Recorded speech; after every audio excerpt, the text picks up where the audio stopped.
didn't hear what you just said. It's a great pleasure and great honor to welcome Emily Dye on this program.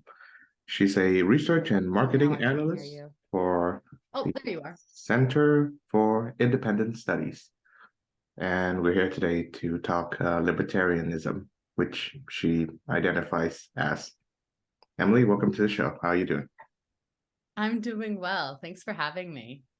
All right. I should like to first begin by asking you about your place of employment, the Center for Independent Studies. Where is it? It's a think tank, so primarily a research organization. I mean, it's often called center right, but I wouldn't necessarily say it is. We're about free markets, evidence-based policy, having in-depth conversations. It's not ideological, but primarily evidence-based research. Mhm. And what's your role there? I guess from the title, I think people should have some assumptions, but yeah. Yeah, I mean, I have kind of a split role. So I do half my job is marketing, and the other half is doing intergenerational studies. And those kind of mesh together because part of the goal is to bring in new young people. Not a lot of people are particularly engaged in the think tank space broadly, particularly in Australia. I think there's more Mhm. knowledge of what think tanks are in the United States, Yeah.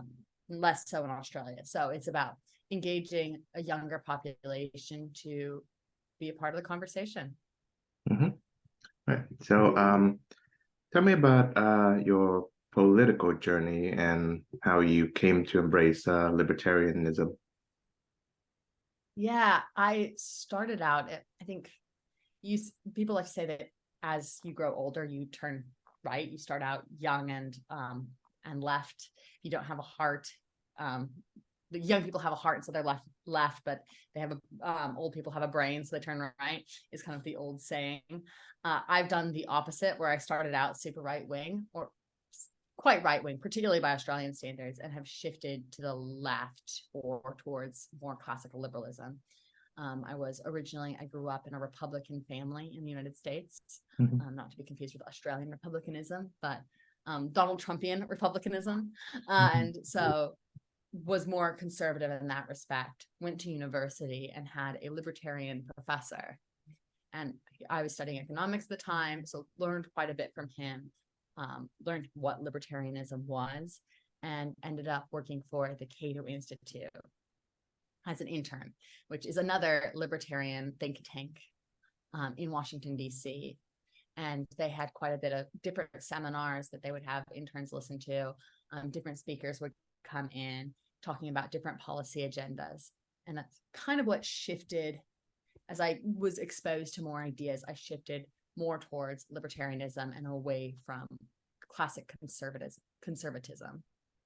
Mhm. So, what would you say to be the difference between, I guess, classical conservatism as defined in the US and libertarianism? Yeah, conservatism in the US, or at least what the Republican Party stands for now, it isn't necessarily small government. It's more a specific set of moral ideas and principles that they want to go back towards. And I don't necessarily agree with that. There's a deep-seated religious bent to it as well in the United States. Christian nationalism has had an impact. The Trump era has had an impact. While classical liberalism is more about limited government as the core principle and focusing on the individual and individual rights. Mhm. Okay. And of course, how would you differentiate between classical liberalism and libertarianism? Yeah, that is, some people say it's semantics. And I still do think it's somewhat semantics, libertarianism versus classical liberalism. But I think saying libertarianism has been somewhat skewed by the libertarian parties that we see Mhm. in the United States. The Libertarian Party is quite loud, quite weird. I think the same here in Australia. We have the Liberal Democrats, which are, I think, changing their name to the Libertarian Party. Mhm. They're very loud. They can be a bit odd.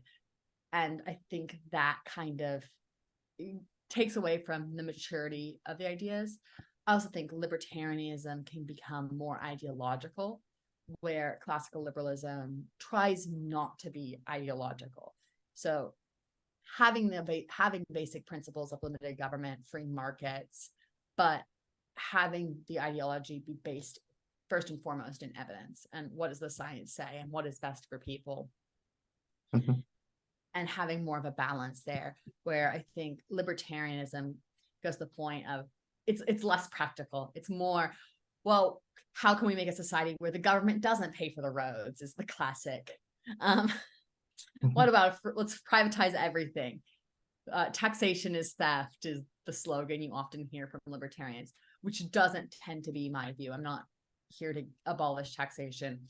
I'm here to move the needle slightly towards more freedom as opposed to less. Mhm. If that makes sense. Okay. Yeah. So give us an overview of the political, and I mean like left to right landscape in Australia at the moment. Yeah. So we have the two main parties, or it's three. You've got the coalition, which is the Liberal Party and the National Party, and that's your center-right party. And then you have the Labour Party, which is center-left, and they're currently in power. And then you have the Greens, which are a much more socialist left-wing party. And there is a whole group of minor parties. You have One Nation, which is far right, very small, has a few members. The Liberal Democrats are another, their Libertarian Party. And there's a bunch of other small parties. There's also the Teals, which have been an interesting phenomena just recently.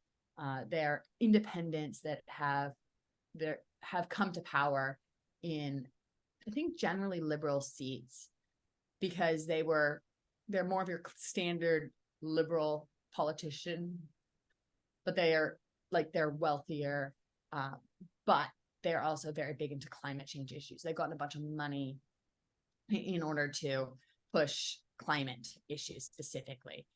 So they're like, people joke they're left Greens, or not left Greens, rich Greens, Mhm. which is, so that's generally where things are sitting right now. But the main parties that you'd want to be aware of in Australia are going to be Labor, Liberal, Greens. Mhm.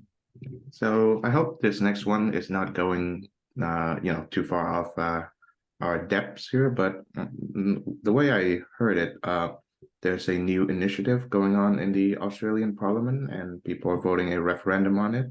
The Voice, and is supposed to grant representation to Indigenous peoples of Australia, who, as I understand it, was historically a marginalized group. So, how would a libertarian, I guess, react to that? Well, that's a good question. I think there's good arguments on both sides, and the Center for Independent Studies hasn't taken a side either way. Though we do have people on staff that are quite high up in the No campaign. Jacinta Price is one, Warren Mundine are the other two leaders of the No campaign. I personally don't have it. I'm undecided on the Voice to Parliament. I am sympathetic to the Yes campaign and the arguments for particularly recognition. I think that Indigenous people have been marginalized for a very long time in Australia. They have one of the highest incarceration rates in the world.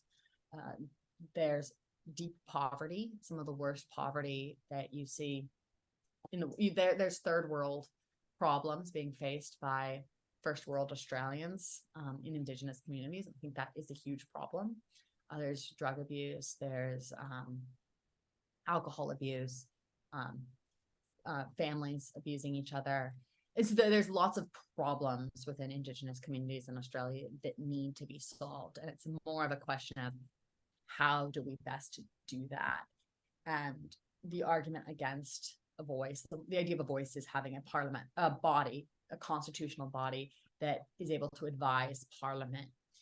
And the argument for that is that it's allowing Indigenous people to speak to their own issues. The argument against it is that we're creating a bureaucracy and we're dividing people by race.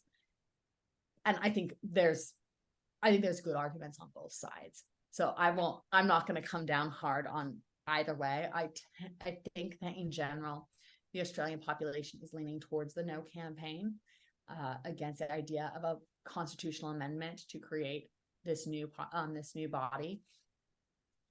In large part because amending the Constitution is a big deal, and we don't want to be divided by race, and we don't fully understand what the powers of this new organization, this new body will be. Is it just going to add extra bureaucracy, more government red tape?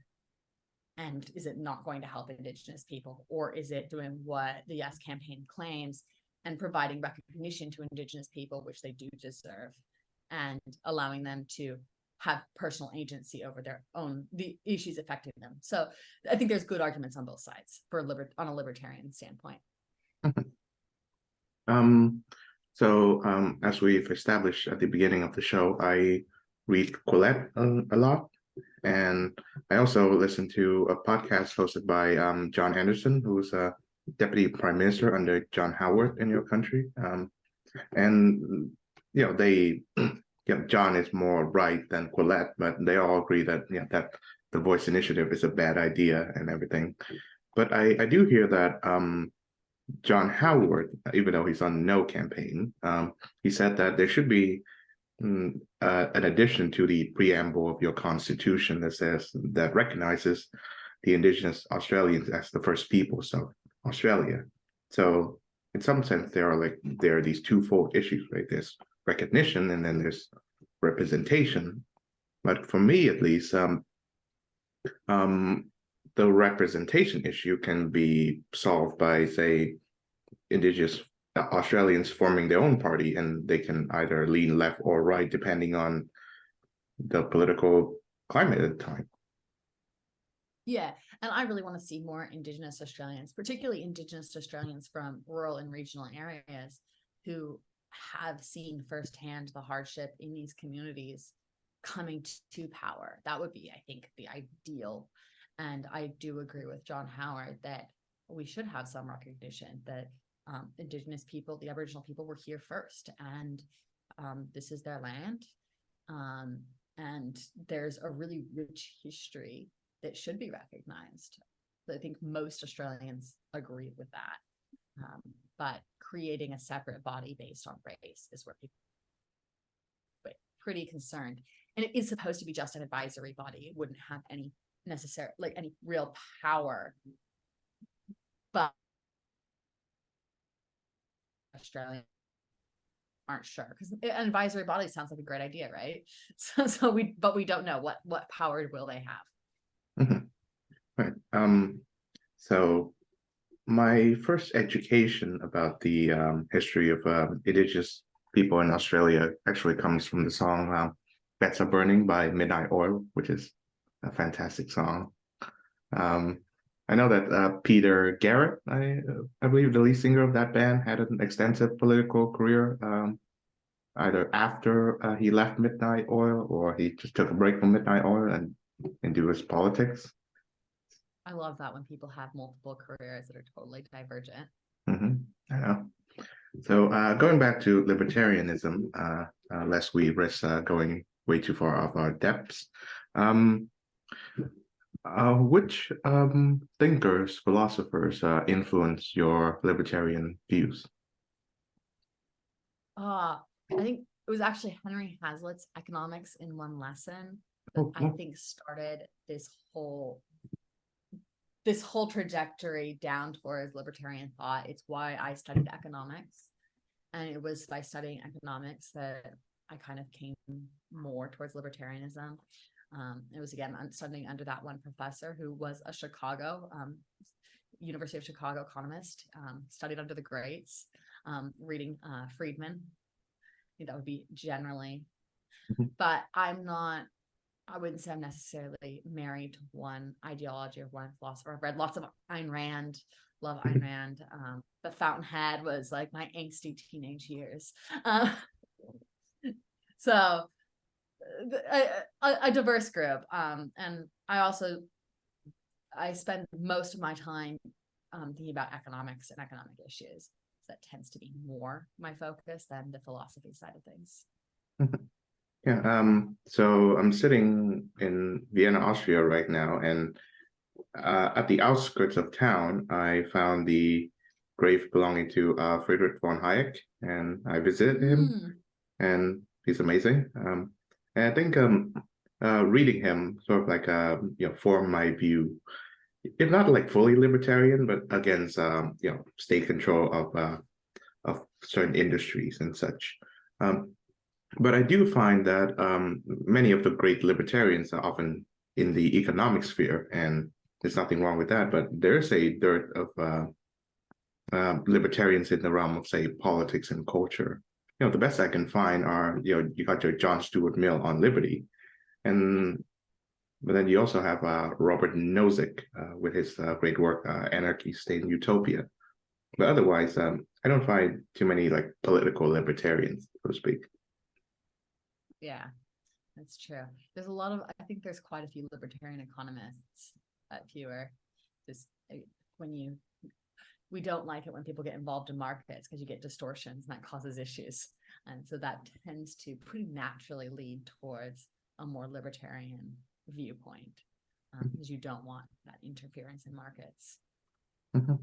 Yeah, so I think the housing market in Australia is a great example of that, where we've got councils that are blocking the supply of housing and a very heavily regulated housing market, which is causing huge issues right now. It's probably the other, if you're going to pick two topics in Australia that are top news right now, it would be the voice parliament and housing crisis.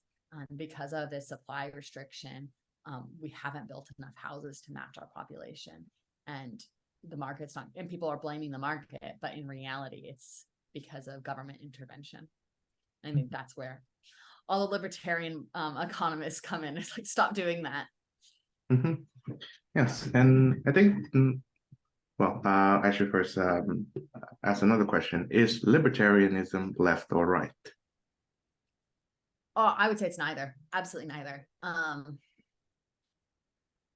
It would be small government. It could be progressive or conservative. I think that tends to be a more personal view. Just not authoritarian. So liberal versus authoritarian would be more liberal. Not going to force people into a specific viewpoint. I think you can be, there's conservative. A lot of times people think of classical liberals or libertarians as right wing.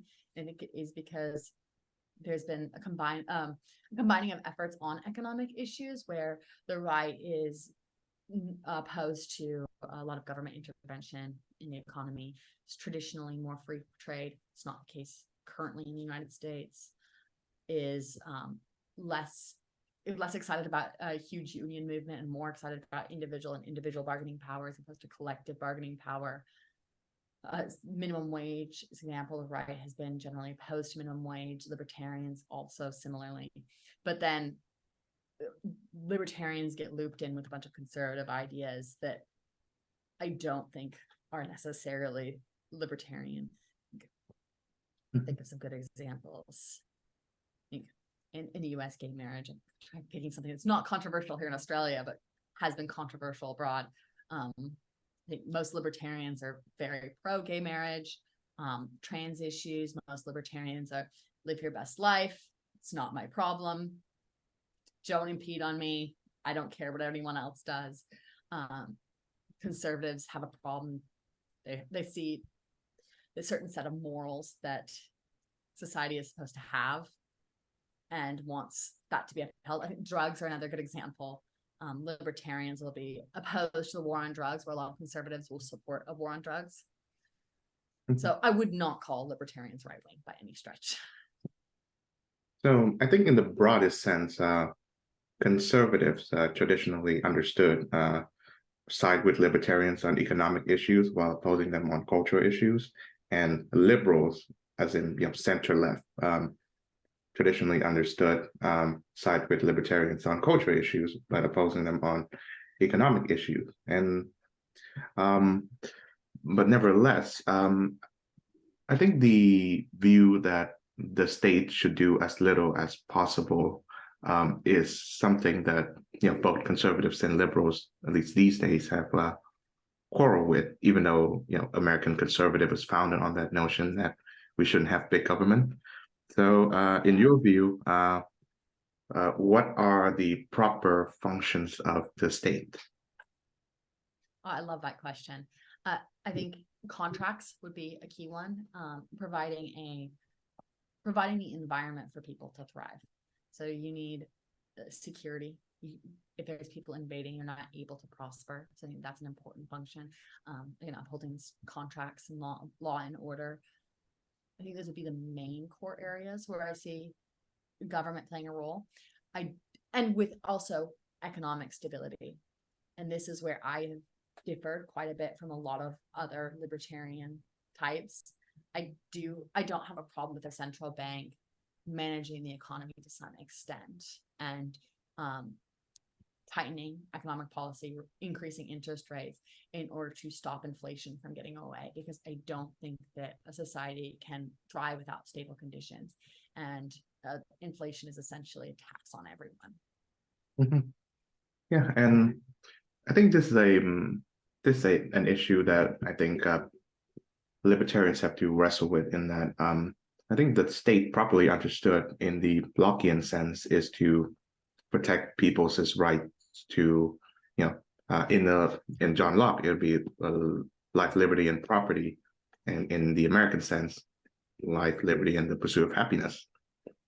Now, the phrase "the pursuit of happiness" is a much more vague term than property, and the way I see it, and many critics of libertarianism would say that in order to secure rights for everybody, especially a growing population in large states like the United States and Australia, the state has to exert more power in order to secure those rights. For example, in the United States, if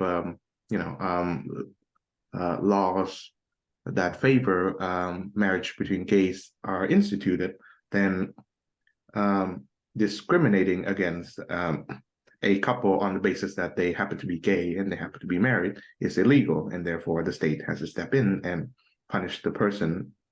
The case that is frequently cited is the bakery that refuses to make a wedding cake for the gay couple.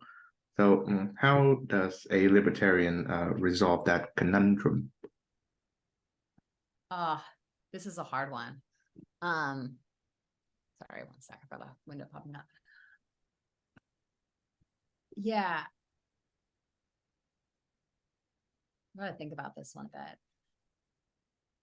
It's one of those issues that I think I have gone back and forth on quite a bit. Like, what is the role of the state in anti-discrimination policy? When it comes to marriage in general, with gay marriage, I don't think the state should have any role in marriage. It doesn't make.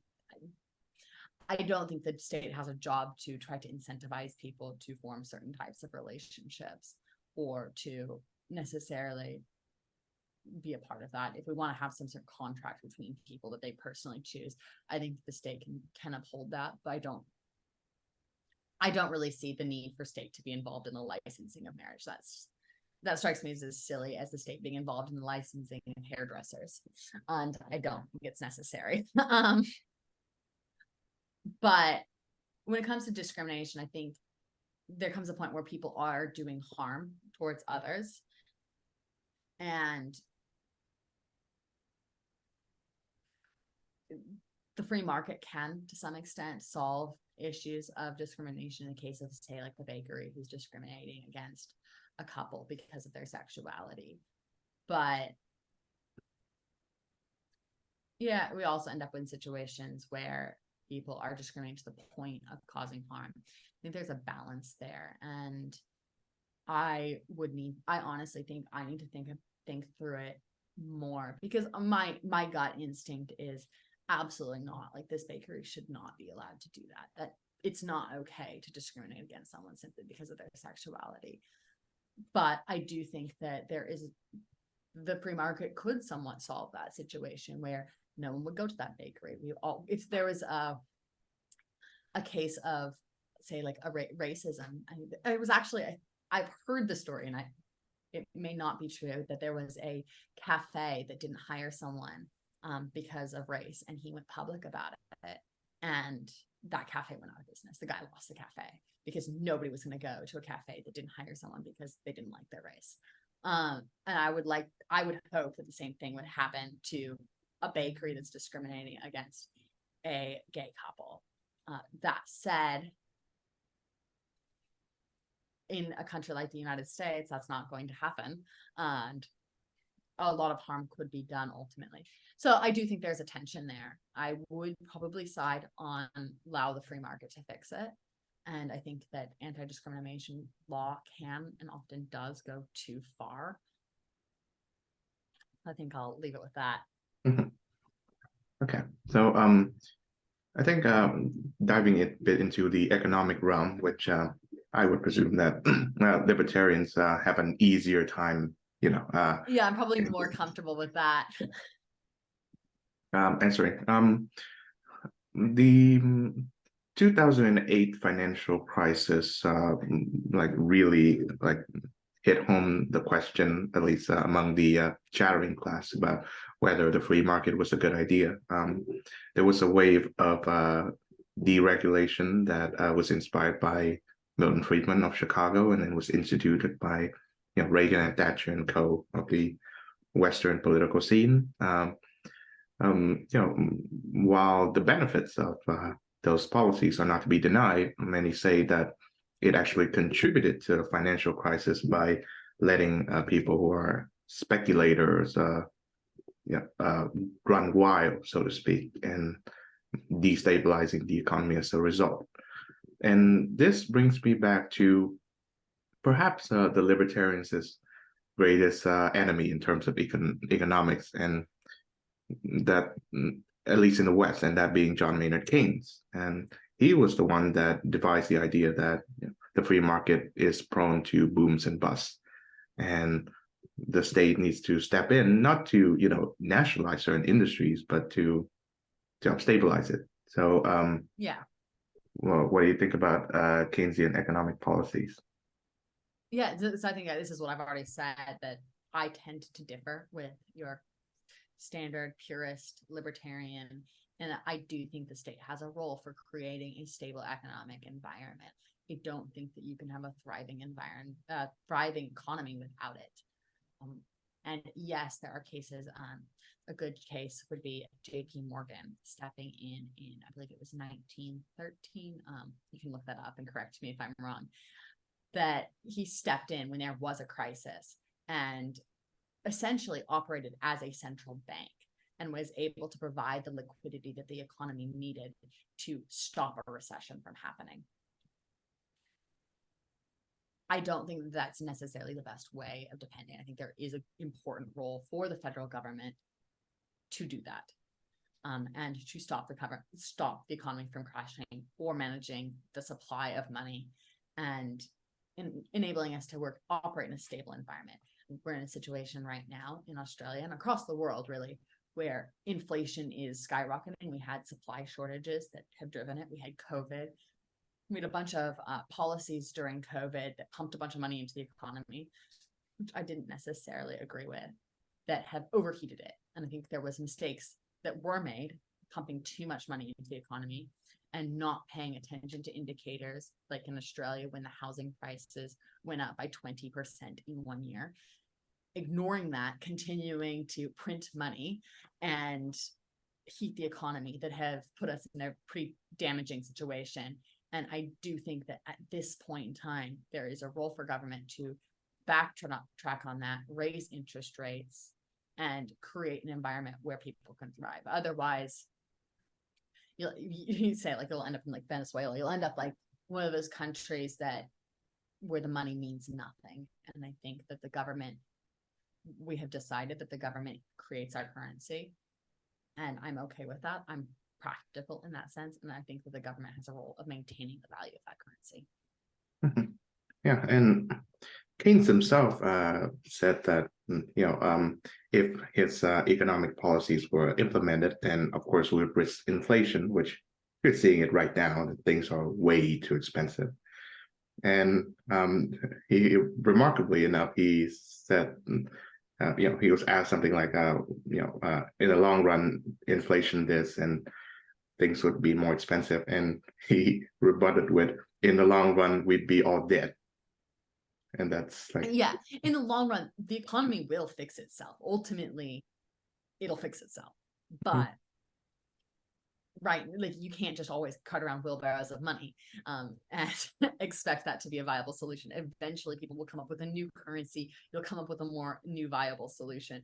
But in the meantime, with every recession, with every inflationary period, people lose their businesses. People go through extreme heartache. Families are broken up. People attempt and commit suicide. People die in a recession. I think that's worth noting. So I do think there is a role for some short-term stabilization by the government. While Keynes was talking about the recession and pumping money in with that comment, I think that's where we need to be very cautious. I think there's more of a role for government to make sure that inflation is not running away in some ways, and being very careful about expansionary economic policy, particularly when it comes to government spending. Lots of the Australian government is notorious during 2008 because they just gave checks to all their citizens, and we're able through that to avoid a recession. And we're the only country that didn't have a recession during the GFC because of that. And a lot of countries have now followed suit and done the exact same thing this time around. And now we're seeing the inflation issue. Yes, and I think that's the difference between the old Keynesian and the new Keynesian, at least from what I can understand, in that the new Keynesians prefer these like short-term economic interventions. Like if the economic they find to be stabilizing, then the intervention stops. And the old Keynesian does not, like that. They prefer a more permanent role in intervening with the economy.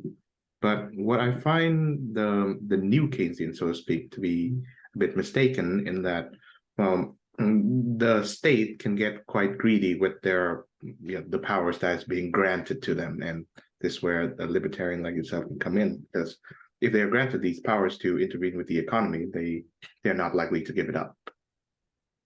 Yeah, and you end up like this is like modern monetary theory is another word for what I believe you're talking about. And one of the issues there is you end up with winners and losers, and the state is essentially picking the winners and losers, who's benefiting, who's not benefiting. The government spends a lot of money on X program, and it could be a program where their mates work for all we know, and or some other industry that they like for some reason, and they're essentially picking winners and losers. And the argument is then when the economy starts to overheat because the government has spent so much money pumping it into the economy, they can just tax more.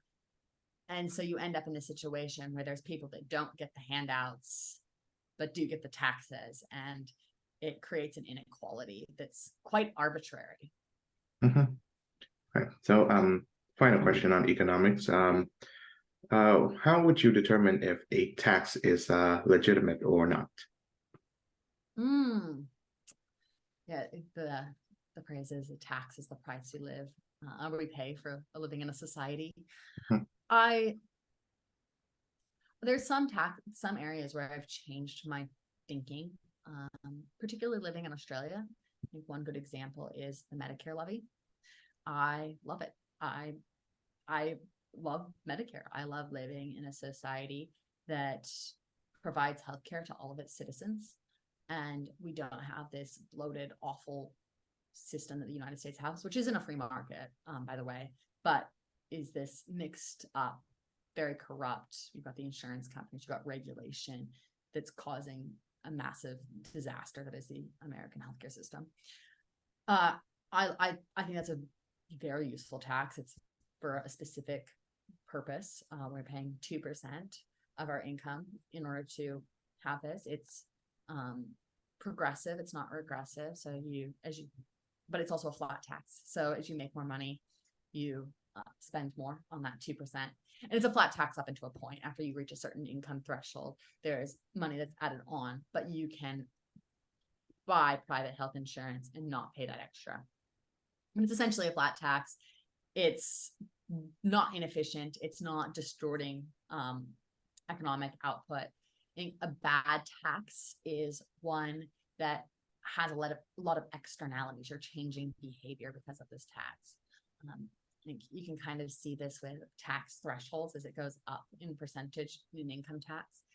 People change their behavior around those thresholds in order to avoid tax. I think of other really good examples. Yeah, so in general, an efficient tax that doesn't affect too much, and that is for a very discrete purpose. I also like the income taxes. I think that, or not the income taxes, the sales tax. We have GST here in Australia. It's 10% on all goods and services, and yeah, it's a quite efficient tax, and it's not causing distortions because almost all goods and services fall under the GST, and so people aren't picking one over the other. The government isn't picking winners and losers.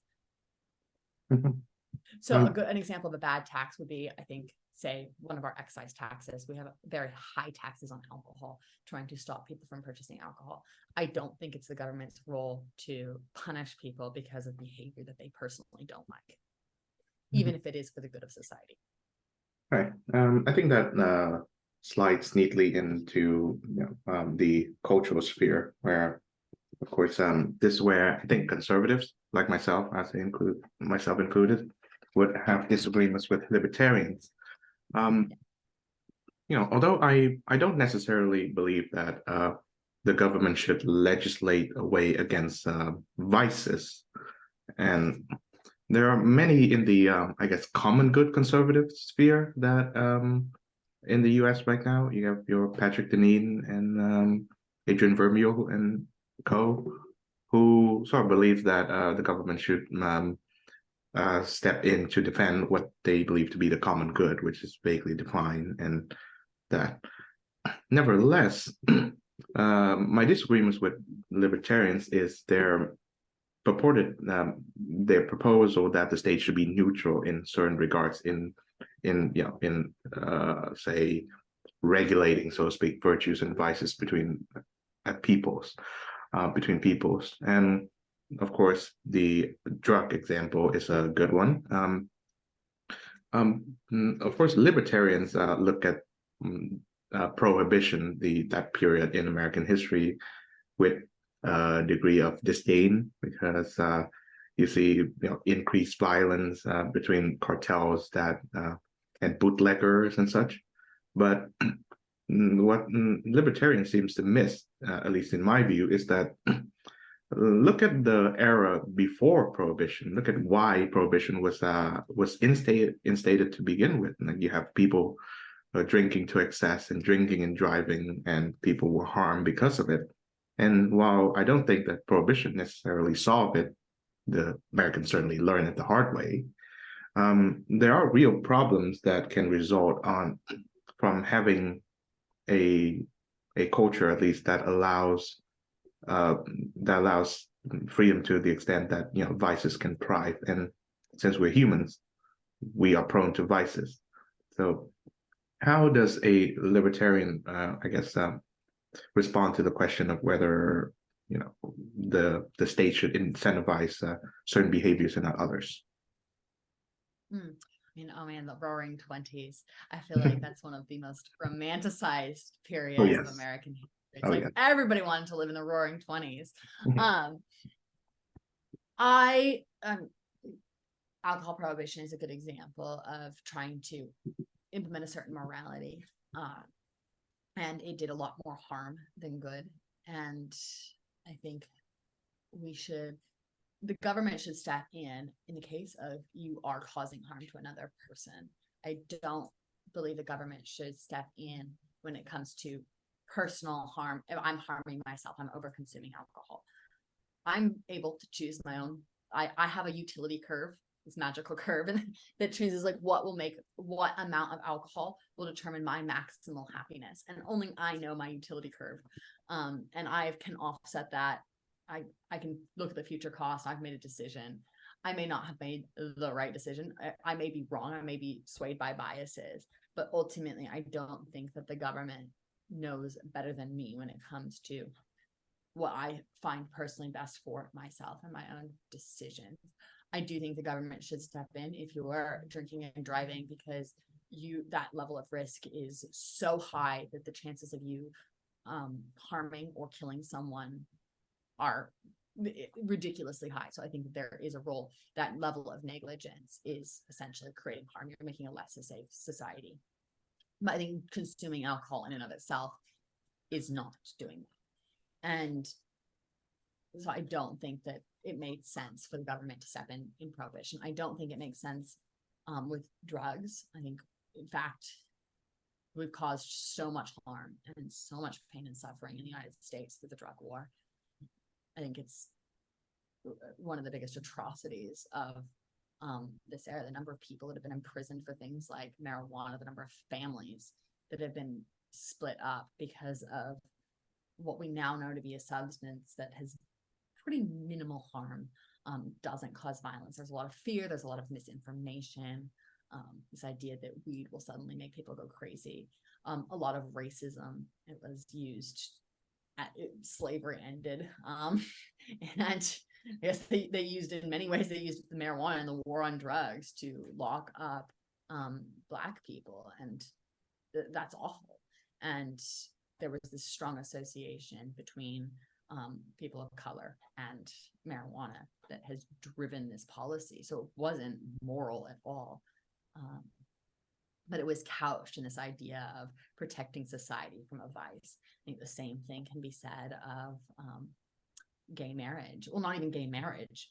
Being gay was illegal until quite recently in a lot of countries, which just boggles the mind. I don't have the dates off of my top of my mind, but it blows my mind. It's like I was a teenager when Don't Ask, Don't Tell ended. Like, what? It wasn't until I was also a teenager when gay marriage was legalized in the United States and in Australia. And I think it's pretty clear now that the government doesn't have a role in people's bedrooms. But there was a lot of fear, a lot of bias.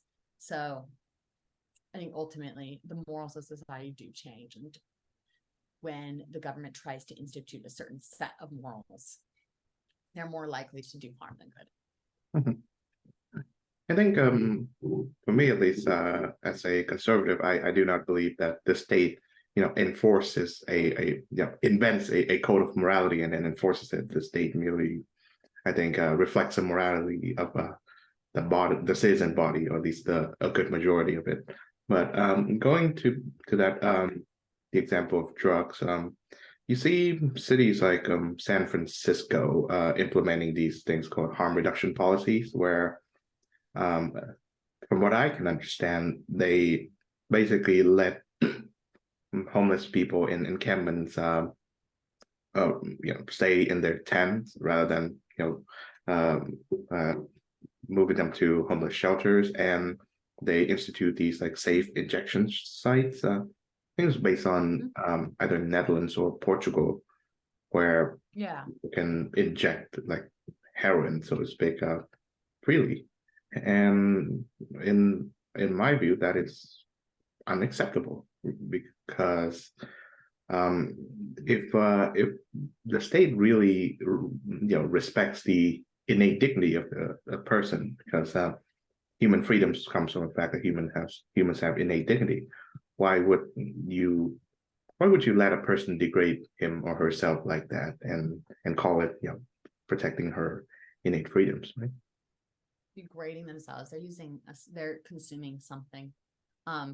And I'd say heroin's pretty bad for your health, but I wouldn't put this as a dignity or a degrading type issue. I think it is a health issue. It is a public health issue. And I think the state should make decisions based on public health. San Francisco, I think, is somewhat a poor example because there's a lot more going on there than merely a drug issue. I think the ACT in Australia is a much better example, where we have safe injecting rooms and pill testing. I think that's safe. It has very likely saved lives. And I don't have the data on the top of my, I can't look it up right now, but they found that a lot of people will take their pills in and they'll get their pills tested and they'll find out that that isn't actually what they wanted to consume, and they'll throw it away. And they receive materials on how to quit if they want to quit. They receive materials about the risks and the health risks that they'll be receiving by consuming these substances. I think the government should be regulating drugs and substances so that we don't end up in a situation that is like the United States, where people are dying every day from fentanyl overdoses when they think that they're consuming cocaine. But I don't see this as an issue of degrading or of human dignity at all. I think it's people making choices about what they want to consume. No different than I'm sitting here drinking some Diet Coke with aspartame in it. It's probably a pretty bad choice for my body. I'm getting personal joy out of it, and I'm offsetting it in other ways. That's as far as I think a moral stretch of it goes, but I do think it's a public health issue. I personally think that great value Coke is better for you, mainly because it's cheaper. Yeah, I'm sure. Yeah, you're probably right. This has also got like false raspberry flavor in it, so it's probably awful for me. But the joy I am getting out of this raspberry Coke is outweighing the detrimental cost to me of the chemicals I'm drinking. Yeah, and of course, and as an aside, I think the libertarian free market allows you to pick between, I guess, Coca-Cola and Great Value Coke. So there's no like, yes, exactly, no like one state-sponsored product that you have to buy, something like that. Okay. So another issue in the cultural sphere that is divisive, so to speak, to people is Canada, where they institute the medical assistance for dying program. Yes, not getting too deep into the weeds of whether the right to die is is enshrined into each individual, or is it a legitimate right? I do think that Canada at this point has gone way too far in the provision of death to everyone, and it started out as a program for people who are terminally ill and are chronically suffering and cannot wait to to taste the sweet kiss of death and everything. But it has become like a recommendation for people who are simply going through a hard time. Like I've heard stories about people who are encountering a hard time or coping with a serious illness, and then the doctors just basically said to them, "Hey, have you tried dying?" And to me, that's quite abhorrent. So I'd like to hear your thoughts on, I guess, the right to, I guess. Yeah, I just read an article on this yesterday, actually. So I'm glad you brought it up. And so something I've just been thinking about. I am generally very pro assisted dying. This is somewhat personal, but my grandma had dementia, and it was one of the things in her living will is she didn't want to receive medical care. And that went down to everything from antibiotics. And there were cases where my family did choose to give her antibiotics because she was suffering so much, because she wanted to die. She's like, if I can't make my own medical decisions, I would prefer to die. And I think it's incredibly cruel that we wouldn't give that option to people. I know that if I were to get Alzheimer's, and this is extreme, most people don't support the idea of assisted dying for things like dementia. That is the choice I would want. I do not want to die that way. I would prefer someone to say, you can't pass a certain cognitive test, it's it. Like, that is what I would want for myself.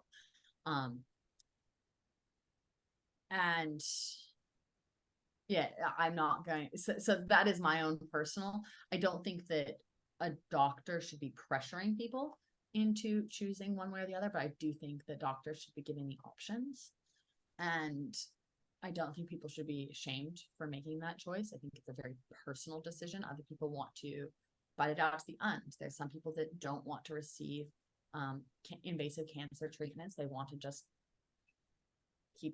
want to just die. And I think that's a pretty legitimate choice. I don't think you can find much more personal choices than probably euthanasia and abortion are probably the most personal and probably some of the most tense choices, because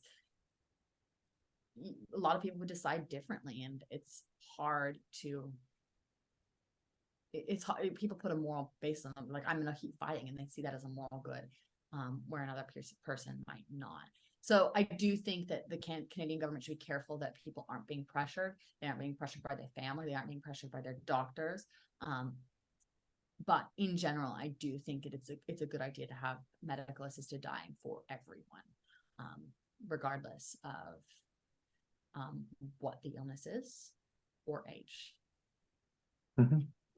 Yeah, I wonder if you're familiar with that movie, So Million that Dollar. I know I am probably one of the most more extreme than most people, but I think that when you get into issues that are so personal and so wrapped up in someone's individual worldview, I don't think that the state can or should legislate that beyond having protections to stop abuse. If that makes sense. Gotcha. So, so I was asking you about the movie Million Dollar Baby. I wonder if you're familiar with that one. Which one? Million Dollar Baby, Clint Eastwood. I haven't seen it. Okay. I think there's this one scene where so basically Hilary Swank is a boxer and Clint Eastwood is her trainer, and then I think right at the middle of the movie, really, Hilary Swank broke her spine in an accident, and she was like bedridden and no longer be able to box, so to speak. And she requests Clint Eastwood to, to give her a fatal dose of adrenaline to help her pass on. And he was like wrestling with that decision, and at the end he did it, and then he basically disappeared. So, I was asking that in case of so that you can probably answer whether Clint Eastwood did the right thing at the end, something like that. Yeah, I would probably say yes. I think we make this, it's interesting how it's our humanness that causes a lot of people to trip up on this, because I think the vast majority of people support putting down animals that are in pain. Yeah. And animals who have reached a certain level of, they've lost their quality of life in any way. So most people are totally fine with that. And I think the vast majority of people who have pets will and do make that decision at some point. And owners that choose not to are criticized pretty harshly for keeping their animals alive, because that is viewed as cruel.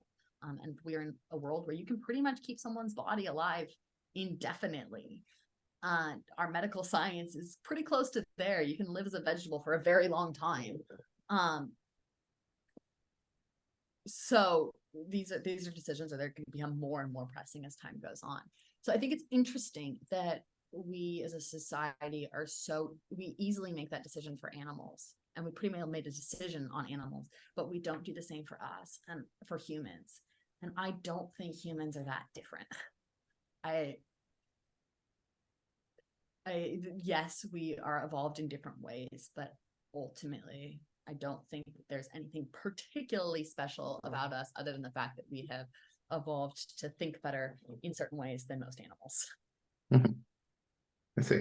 I think that's why I think a given conservative would disagree a lot with the libertarians. Like they have a bigger view on the role of humans on Earth and the role of animals. Like I think, for example, humans have rights and animals do not. Like I think there's an animal rights movement, but I don't think animal rights are enshrined. See, I would disagree.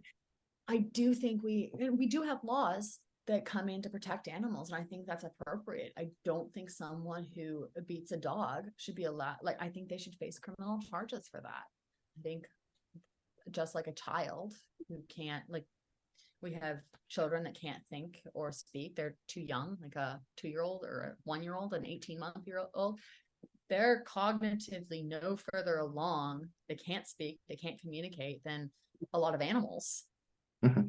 you wouldn't, we think it's despicable to beat them. So I think that it would be a very similar thing. Don't beat a dog, don't abuse an animal. We still eat animals. I think that's a moral question that a lot of I'm wrestling with, and I think a lot of people should be wrestling with. I think I would sort of like conclude that by saying, well, for example, if we do institute a regime of animal rights, so to speak, and that means that, for example, if I see a spider across the room and I, kill it because it's my human instinct and I don't want harmful spiders in my house, then the state would be able to, put me in jail and such. And what happens to exterminators? They would be treated like war criminals. Well, and then we get into a very practical. So this becomes quite a philosophical thing. As you get into a very practical issue, if you can't kill insects, we will die, because we certainly, without pesticides, agriculture will not. Even natural pesticides that are used in organic agriculture are needed in order to sustain us. So, yeah, that's what I do think, and I think most people agree. There should be laws to stop animal cruelty, and those laws, I think, the type of animal, it's interesting because a lot of this, it does depend on what kind of animal. So if it's a dog, we're not going to hurt a dog. What about an octopus? Someone just eat octopi alive, but they've been shown to be some of the most intelligent animals. So there's interesting questions when it comes to animal rights. So I'd like to conclude by a few questions regarding foreign policy, which in accordance with that, was it Dunning-Kruger curve? More people pretend to be the expert in that area than they are actual experts. I'm not an expert in foreign policy. I will put that out there right now. Yeah, me neither. Although from time to time, I like to pretend that I am. So, what do you suppose a good libertarian approach to foreign policy should be? And one, I should preface this by saying that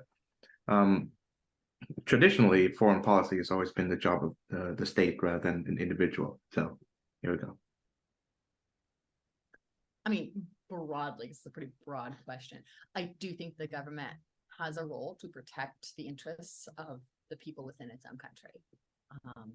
And what those interests are is where the defining comes in. I think obviously national security, protecting like safety.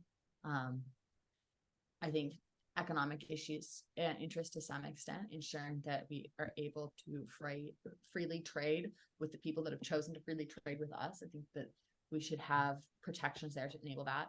I think in general, I'm very pro free trade. We need trade in order to succeed as a nation. I don't think there should be restrictions. Ideally, I would love to live in a world without any trade restrictions, freed up as much as possible, and allow the market to decide that. Because I think the best way of protecting and preserving national security is by trading with people. You're not gonna. The number one rule of business: don't shoot your customer. Or otherwise cause them harm. It tends to be bad business. So I generally see it in that respect. When it comes to initiating policies in other countries, and when we get to human rights abuses in other countries, I think that becomes very sticky ground. And in general, I think we need to be very cautious when a greater power, say like the United States, decides to get involved in the internal issues of another country, particularly militarily. A lot of times we end up in situations where the reasons behind getting involved are really good. The situation happening in that country is very bad. But then a foreign government comes in to try to fix it, and the situation becomes more drawn out and worse. So I think lots of caution there. I don't feel like I can't say specifically when and at what level that is, because that isn't my area of expertise. But I do think there is a point where governments should get involved in human rights abuses in other countries at a certain level. But I think with extreme caution, and that generally government should focus on their own citizenry. Mhm. Well, I don't know if that makes sense. It's not this is not my area of expertise.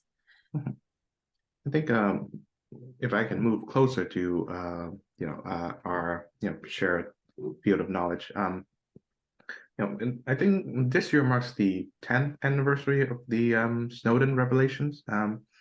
Ed Snowden, revealed a bunch of documents pertaining to the NSA's programs on, infringing on American citizens' privacy.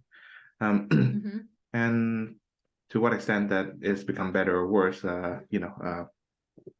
have our own decisions. But I think my opinions on him is clearer now that he's certainly sold out to Russia, America's enemy.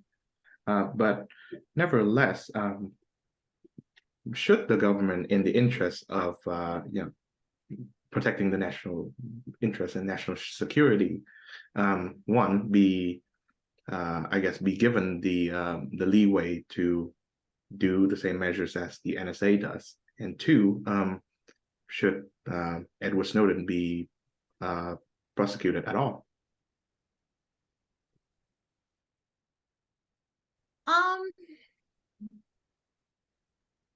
I think that the government shouldn't in general infringe on the privacy of its citizenry. I think privacy is important, but with obvious restraint. If they have good reason to suspect they can infringe on, I think we have a permit system that allows that. So I don't think it should be as free as, I think you're committing treason and therefore I'm going to spy on you.